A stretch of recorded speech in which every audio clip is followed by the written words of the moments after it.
नमस्कार साहब। नमस्ते। और मीना जी, क्या हाल चाल आपके? बहुत बढ़िया सर।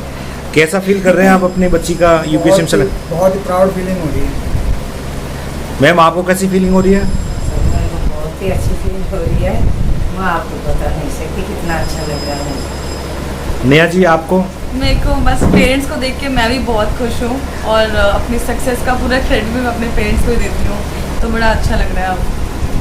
नहीं, अभी जैसे आप जो आपने यूपीएससी एग्जाम में किया आपने, इसमें आप अपना श्रेय किसको देंगे? सबसे पहले तो ये पूछूंगा मैं आपसे। सबसे पहले तो मैं पूरा श्रेय अपने पेरेंट्स को ही दूंगी। उन्होंने मुझे फुल सपोर्ट किया है हर चीज़ में, इमोशनली, हर तरह से। तो मेरा श्रेय पूरा मेरे पेरेंट्स को जाता है और फिर मेरे फ्रेंड्स को। ये आपके मन में कब से आया ये? सर मेरे हमेशा से यूपीएससी एक सपना ही था, राइट फ्रॉम माई स्कूलिंग। तो कॉलेज में भी मैंने यही सोचा था कि यूपीएससी करना है। तो आफ्टर ग्रेजुएशन फिर मैं यूपीएससी की तैयारी कर रही हूँ। इस मुकाम को पाने के लिए आपको किसने सहयोग किया? आपका सबसे ज़्यादा सहयोग किसका किया? सर मैं तो बोलूँगी मेरे पेरेंट्स ने सबसे ज़्यादा सहयोग किया है मेरा, हर तरह से मेरा सहयोग किया उन्होंने। और उसके अलावा मेरी बहन और मेरे और भी दोस्त हैं, उन्होंने मेरा फुल सपोर्ट किया है हर चीज़ में। और मेरे टीचर्स हैं, उन्होंने मुझे हर चीज़ में हेल्प करी है। एक यूपीएससी का एग्ज़ाम जो देता है विद्यार्थी, उससे पहले उसके मन में क्या सोच होनी चाहिए? आप क्या बताएंगे उसके बारे में? सर मेरे रिकॉर्डिंग मन में सोच होनी चाहिए कि पहली बात तो कि मैं ये कर सकता हूँ, वो कॉन्फिडेंस होना चाहिए। और फिर उस कॉन्फिडेंस के साथ में एक हार्ड वर्क होना चाहिए। और फिर एक फीलिंग होनी चाहिए कि मैं एक पब्लिक सर्विस में एंटर करने वाला हूँ। तो वो फीलिंग ही तुम्हें मोटिवेशन देती है और उसी से सब कुछ होता है। तो आप में पहले से फीलिंग थी इस चीज़ को लेकर? सर स्टार्टिंग में तो मैं नहीं बोलूँगी मेरे में थी, बट फिर धीरे धीरे जब मैं पढ़ाई करने लगी, मैंने लोगों को देखा, मैंने सीखा, पढ़ा, तो उससे फिर मुझे कॉन्फिडेंस आया। तो फिर उसके एक बार कॉन्फिडेंस आने के बाद में फिर द प्रोसेस बिकेम ईजी। और कैसा माहौल रहा आपका घर का, जैसे पढ़ाई के वक्त आपका? सर मेरा घर का माहौल बहुत ही शांत था। मेरे घर वाले पूरा इंश्योर करते थे कि मैं बिल्कुल डिस्टर्ब ना हूँ किसी भी चीज़ से। तो मैं रहती भी अलग ही थी पूरे घर वालों से। तो मेरे घर वाले ग्राउंड फ्लोर पे रहते हैं, मैं फर्स्ट फ्लोर पे रहती थी। कोई डिस्टर्बेंस नहीं, कोई फैमिली फ्रेंड्स कोई भी आ रहा है, बिल्कुल डिस्टर्बेंस नहीं। तो उनका सहयोग था पूरा इस चीज़ में। तो आप जैसे अकेले ऊपर रहते थे, बोर नहीं होते थे क्या? सब बोर का तो कोई नहीं है, कोई नहीं था। क्योंकि मैं जैसे ही बोर होती थी मैं नीचे आ जाती थी मम्मी के पास। मम्मी होती थी हमेशा, और मम्मी मेरी हमेशा बहुत बातें करने वाली है, तो मैं बोर होने का तो कोई वही था ही नहीं। और आजकल तो खैर ऑनलाइन है सब कुछ, तो कुछ देख लिया या किसी से बात कर ली, और या फिर मैं तो बस फैमिली से इंटरेक्शन रखता था मेरा ज़्यादातर। तो सोशल मीडिया थोड़ी यूज़ करते थे आप? सर मैंने सोशल मीडिया छोड़ दिया था आफ्टर कॉलेज। कब छोड़ा था आपने सोशल सर मीडिया? 2019 में, मतलब 2019 के ऑलमोस्ट एंड में, जुलाई अगस्त में, तो तब मैंने छोड़ दिया था। कुछ आप जो विद्यार्थी पढ़ रहे हैं उनके कुछ तरीका बताएंगे कैसे यूपीएससी कैसे क्लियर करें? सर 2-3 बातें हैं जो कि बहुत इम्पोर्टेंट है। पहला कि तुम जो भी पास्ट ईयर पेपर्स हैं उनको एक बार अच्छे से देखो, उनसे एनालाइज करो, क्योंकि मटेरियल बहुत ज़्यादा है यूपीएससी का और चीज़ें भी बहुत सारी है पढ़ने वाली। तो अगर आपने पिछले साल के पेपर को एनालाइज कर लिया हर तरीके से, तो आपको पता है कि किस डायरेक्शन में पढ़ना है। पहली बात तो वो। और दूसरी बात सर, विदाउट डिस्ट्रैक्शन आप बस पढ़ाई करिए। कोई सेकंड थॉट नहीं कि नहीं मेरा नहीं होगा या होगा।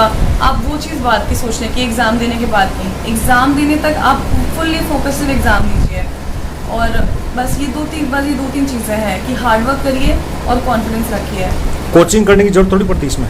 सर मैंने कोचिंग करी थी अब 1 साल, तो पर मेरे को कोई ज़्यादा फ़ायदा नहीं हुआ। कुछ 2-3 सब्जेक्ट थे जिसमें मेरे को फ़ायदा हुआ था और मेरे ऑप्शनल में फ़ायदा हुआ था सबसे ज़्यादा। तो अगर आप सेल्फ स्टडी भी कर रहे हैं, क्योंकि उसके बाद मैंने सेल्फ स्टडी करी है, तो सेल्फ स्टडी भी कर रहे हैं तो दैट इज़ सफिशिएंट। अब आप मुझे एक बात बताएंगे, अब भविष्य में आपके बाद में कोई आईएएस आईपीएस जो बनने वाले हैं, आप उनको क्या सलाह देंगे? कैसे पढ़ाई करें, क्या करें? सर मैं तो यही सलाह दूंगी कि एक तो पहले तो आप अपना पूरा कोर्स अच्छे से देखिए। ये मैंने पहली बार में गलती करी थी कि मैंने सिलेबस अच्छे से नहीं पढ़ा था। तो आप पहले सिलेबस अच्छे से पढ़िए अपना पूरा, उसके अकॉर्डिंग फिर आप मटेरियल सेलेक्ट करिए उसके अकॉर्डिंग। और पास्ट ईयर पेपर्स देखिए, उनमें आपको पता चल जाएगा कि कितना पढ़ना है, क्या पढ़ना है। और सर सबसे इम्पॉर्टेंट इस बार जो मेरा था वो था कि खूब सारे टेस्ट दिए मैंने, अलग अलग कोचिंग इंस्टीट्यूट्स के हर तरीके से टेस्ट दिए और बहुत फ्रीक्वेंटली टेस्ट दिए। तो टेस्ट देने से मुझे बहुत हेल्प मिली इस बार में। तो टेस्ट देना बहुत इंपॉर्टेंट है हर स्टेज पे। और आप उन टेस्ट को बस दे के मत रखिए, उनको एनालाइज करिए। और बस यही कुछ बातें हैं जो मैं कहना चाहूँगी आगे वाले को। और सबसे इम्पोर्टेंट कि खुद पे कॉन्फिडेंस रखिए, वो सबसे इम्पोर्टेंट है। जो माँ बाप अपने बच्चों को आईएएस बनाना चाहते हैं, जो सोचते हैं भाई मेरा बच्चा आईएएस बने, तो उनको कैसा घर में माहौल रखना चाहिए, उनका व्यवहार कैसा रखना चाहिए, उसके बारे में आप कुछ कहेंगे? यस सर, मेरे घर वालों को देख के मैंने चीज़ें सीखी हैं। तो घर वालों का सबसे ज़्यादा इम्पोर्टेंट रोल होता है इस पूरी, क्योंकि मेहनत सब करते हैं, हार्डवर्क सब करते हैं, पर पेरेंट्स सपोर्ट सबसे ज़्यादा इम्पोर्टेंट है। तो घर का माहौल एकदम कॉर्डियल होना चाहिए कि बच्चा अगर डिप्रेशन में भी है या कुछ डिफ़िकल्टी हो रही है पूरे प्रेपरेशन में, तो घर वालों को पूरा सपोर्ट करना चाहिए, कोई बात नहीं, ये नहीं तो आगे बढ़ो, इसको भूलो, इसको आगे बढ़ो। तो पेरेंट्स का ये रोल होना चाहिए कि एकदम कॉर्डियल एनवायरनमेंट हो, फ्रेंडली हो, कोई प्रेशर ना हो बच्चे पे किसी भी तरीके का, क्योंकि यूपीएससी एक बहुत क्रूशल जर्नी है और बहुत लॉन्ग जर्नी है, किसी किसी के लिए लॉन्ग हो जाती है। पर तो घर का माहौल बस ऐसा होना चाहिए कि हेल्पफुल होना चाहिए, हर तरह से इनकरेज करना चाहिए चाइल्ड को, और बस उसको डिस्टर्बेंस ना हो किसी भी तरीके की, वो घर वाले इंश्योर कर सकते हैं। क्या पढ़ने वाला बच्चा घर का काम भी करे, ऐसा होना चाहिए क्या? बिल्कुल सर, क्यों नहीं घर का काम करना कोई बुरी बात नहीं है। आपकी मम्मी आपसे काम करवाती थी क्या? मेरी मदर तो मेरे से बिल्कुल नहीं काम कराती थी, कभी कभार, मतलब बहुत कम। मेरे को तो याद नहीं, मेरे को तो बिल्कुल याद नहीं है कि लास्ट कुछ सालों में मैंने कुछ काम भी करा हो ऐसा। तो मेरी मम्मी तो इंश्योर करती थी कि मैं नहीं काम करूँ किसी भी तरीके का। पर काम करना कोई वो नहीं है, काम करते हैं, सब करते हैं, और उससे थोड़ा डिस्ट्रैक्शन भी मिल जाता है, तो आपका सही रहता है। नहीं तो अब बच्चों को आईएएस करने के लिए कोचिंग करनी जरूरी है कि कोचिंग करे या बिना कोचिंग करे भी कर सकते हैं आईएएस? सर मैं तो बोलूँगी बिना कोचिंग करे भी आईएएस कर सकते हैं, बहुत लोग करते हैं। और मैं खुद के एक्सपीरियंस से बोल रही हूँ कि कोचिंग करना इतना इम्पोर्टेंट नहीं है। आपको अगर इनिशियली गाइडेंस चाहिए तो आप ऑनलाइन क्लासेस ज्वाइन कर लो, या फिर किसी सब्जेक्ट की ज्वाइन कर लो अगर किसी कोर्स में आपको हो रही है, दिक्कत हो रही है। पर कोचिंग करना मतलब वो पर्सनल चॉइस भी होती है सबकी। तो मैं तो ये कह रही हूँ कि सेल्फ स्टडी भी कर सकते हैं, बहुत आराम से कर सकते हैं। अब आपका सिलेक्शन होने के बाद आपको सबसे ज़्यादा खुशी किस चीज़ को देख के हो रही है, ये बताएंगे मेरे को? सर मेरे को तो मेरे पेरेंट्स को देख के, फैमिली को देख के बहुत खुशी है। मैंने करी भी उन्हीं के लिए मेहनत है, और जब मैं उनके चेहरे पे खुशी देखती हूँ तो बस मैं उससे को देख के मैं खुश हो जाती हूँ।